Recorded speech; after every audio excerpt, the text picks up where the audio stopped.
Hello everyone, and welcome to The Good Old Gamer, the channel where we cut through the marketing BS, take a look at new and old gaming technologies to figure out what makes the most sense for you. And today we got ourselves some juicy news about the often rumored RTX 3080 Ti. So this rumor's been going around forever, whether it'll be like RTX 3080 20 gigabyte, is there gonna be a Ti model? We've heard that there's been some sort of production and then it was canceled and all of these things. So what's going on here today seems pretty likely, and I'm going to go over my reasons why I think that Nvidia would do this card and bring this out even with the market being as it is, because at the end of the day, it's going to make Nvidia more money. So to me, that's the main reason why this card will exist. But before we get into it, if you like content like this, please smash that like button. This lets YouTube know that you guys enjoy this type of content, they promote it, and we get to grow our community. YouTube's been doing a pretty good job of hamstringing smaller creators, and really the only voice in the world that matters is yours, and I really appreciate all your guys' support by hitting that like button, subscribing, and commenting in the comment section below.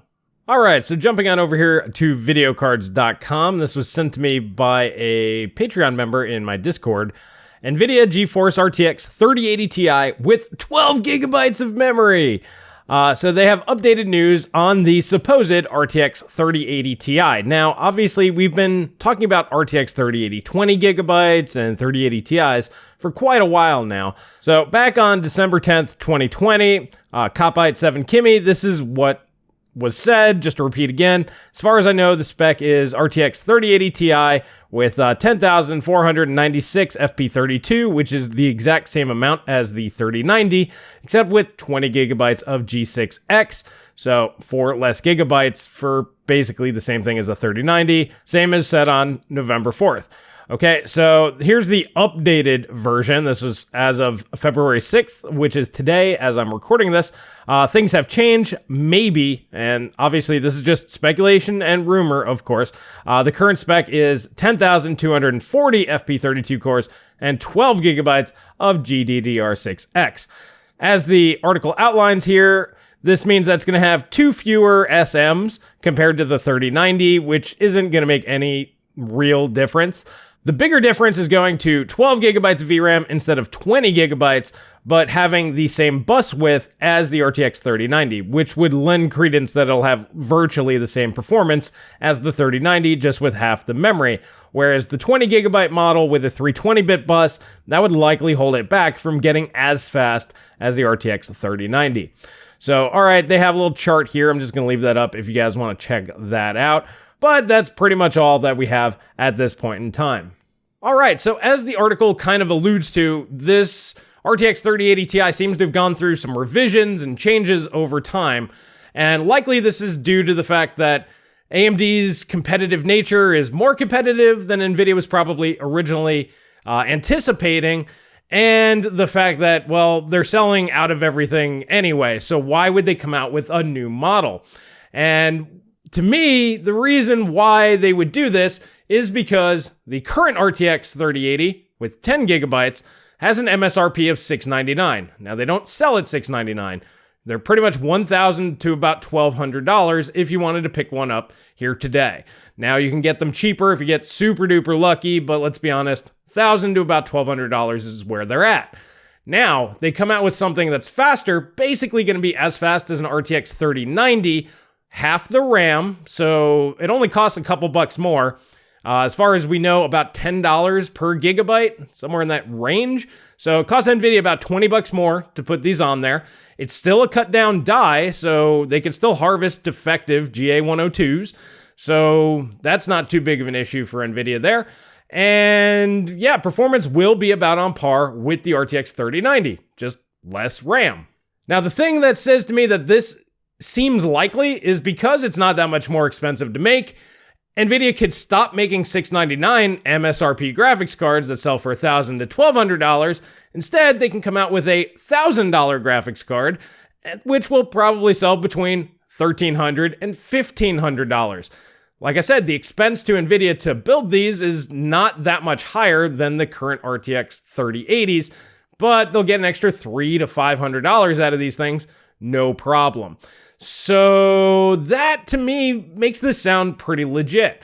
And the 20 gigabyte model that I was really hoping would come out doesn't make sense because that's a much higher added cost compared to something like this. So that's what, to me, really lends a lot of credibility to this. Now, for a lot of you guys out there, this is actually pretty good news. If you don't need 24 gigabytes of VRAM, but you want basically the fastest graphics card on the planet, well, you now have an option to basically get an RTX 3090 12 gigabyte. That's basically what this thing would end up being. Performance-wise, at best, the 3090 would be 1 to 2% faster. Those 2 extra SMs are not going to make any meaningful difference in gaming. You have the 384-bit memory bus, which I think is the bigger improvement between the 3080 and the 3090. And yeah, 12 gigabytes of VRAM should be fine, probably throughout this console generation, as consoles have 16 gigabytes of RAM total. That's the complete system, only 16 gigabytes. I highly doubt textures and whatnot are going to exceed 12 gigabytes, so I think that this will do just fine. Now, this isn't the first time we've heard rumors of 3080s. Now, this could be complete BS, let's be honest.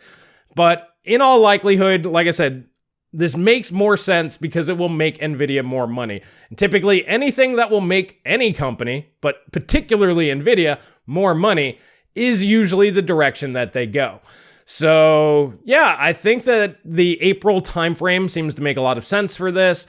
More than likely, the 3050s might be rolling out in March because we have the 3060s coming out here in just a little bit. And that would pretty much round out the entire lineup of the RTX 30 series. At the end of the day, let's be honest, nobody's going to really be able to get one of these. Paul and I just shot the podcast that'll go live Tuesday. If you guys haven't subscribed, Techonomics podcast links in the description below. Supply issues are going to be bad pretty much the whole year, in our opinion. Just looking at the way things are going, Ethereum has gone up dramatically even since we recorded the podcast, which is crazy. People are now mining on laptops. So yeah, these things are definitely going to get scooped up by miners.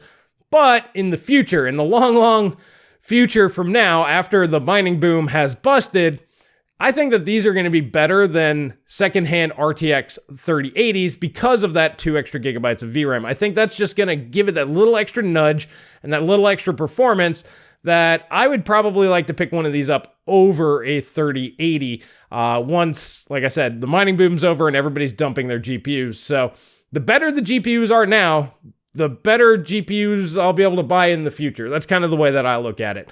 So yeah, I think that this is good news. Like I said, it makes sense to me, but I'm interested to hear your guys' thoughts on this. Are you guys completely tuned out of the market at this point, or are you kind of sitting in the same position I am? It sucks right now because you can't really buy these things.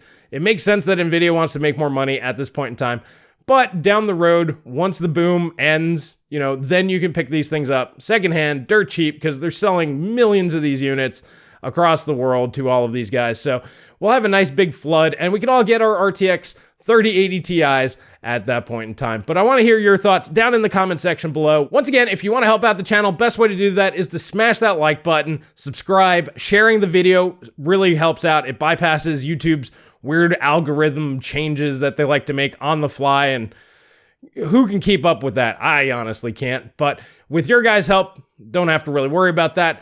Once again, I want to thank you all for your support, and that's all I really have for you guys here today, and I will catch you guys in the next video.